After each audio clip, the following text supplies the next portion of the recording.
This is topic C on page 83, creating smart art. Creating complex graphical representations of textual information can be a daunting task. You must decide what shapes to include, how to size and format them, and how to arrange them on the slide so they make sense.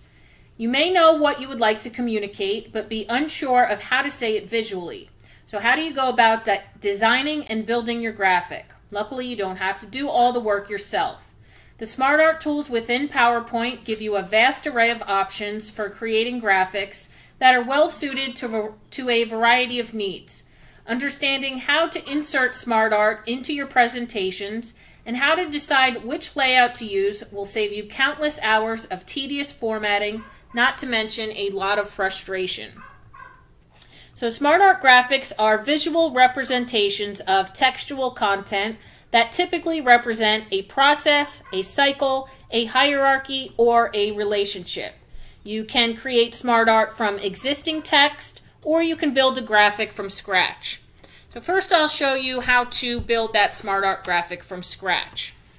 First you would go to your Insert tab on your ribbon, and here in your Illustrations command group, you have your Smart Art command. This opens the Choose a Smart Art Graphic dialog box. All of your categories for your different types of Smart Art are listed in the left-hand pane. You can see you also have an All option.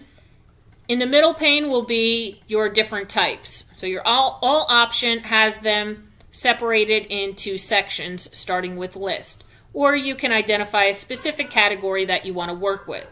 So if I choose List, only the list options will be shown in that center pane. To the right is going to be a preview of the specific type you have selected. So you can see Basic Block List is my first option in my list category, and it tells me the basic block list used to show non-sequential or grouped blocks of information. Maximizes both horizontal and vertical display space for shapes.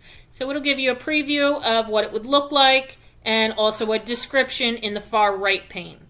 So I'm going to choose an example with a cycle category, and I'll choose the first one. Again, you can hover over for the exact name, or you can single click on it to show it in that right hand pane. So I'm going to choose Basic Cycle and click OK from here. So it opens up a sample Smart Art graphic. You can see it started me out with 5 individual shapes. And you can see it has a text placeholder within each shape.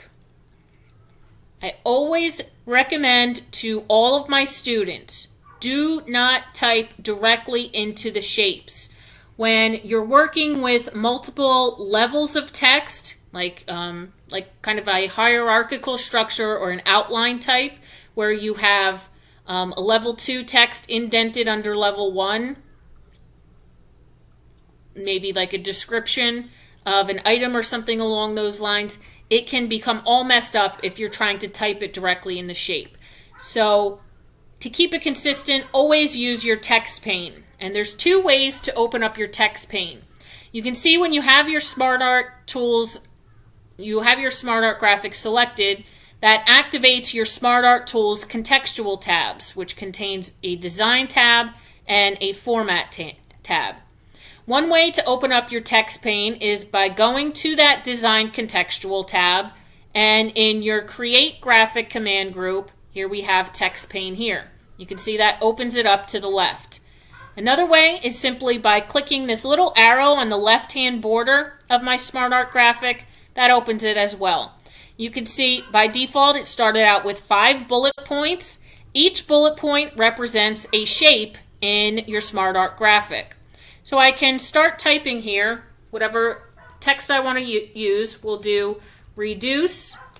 I can click on the second bullet point, reuse, and we'll do recycle. You can see as I'm typing in my bullet points, it's automatically updating in my shapes as well. Now I have 2 additional bullet points here. I can simply hit my delete button on my keyboard, and it deletes the 1 bullet point before, hit it again, You can see it automatically updates my graphic again to show that amount of shapes. If you don't have enough shapes, at the end of your bullet point, just hit your Enter key, and again, it will add one and update in the graphic for you. So again, when you're working with SmartArt graphics, always use your text pane to insert the text into your shapes. Don't type directly into them. Okay, so that's building a SmartArt graphic from scratch. If you have a list of text that you want to convert to a SmartArt graphic, you can do that as well. So I'm going to create a new blank slide from here. And I'm going to draw a quick text box. And using my bullet points, I'm going to use the same text that I did for the last SmartArt graphic. We'll do reduce, reuse, and recycle. So maybe I had that on a slide already, and instead of having it just flat, static text here, just very plain looking, I can turn that into my SmartArt graphic. I need to be clicked anywhere inside of this text box, and you can see on my home tab of my ribbon, in my paragraph command group, I have an option here for Convert to SmartArt. And that is a drop-down menu where it will have a few options for you on the type of graphic that you can convert this text to. You don't have to use one of these options. You can always go to More SmartArt Graphics, and it will open up that whole gallery where you can choose from again. So again, I can do cycle, my basic cycle, click OK, and you can see it converts that text. Obviously, I would want to make that a bit larger, but same idea. So you can start from scratch and then add your text in, or you can have your text as a bulleted list already and then just convert that. Your next video will be Activity 4.3 on page 86.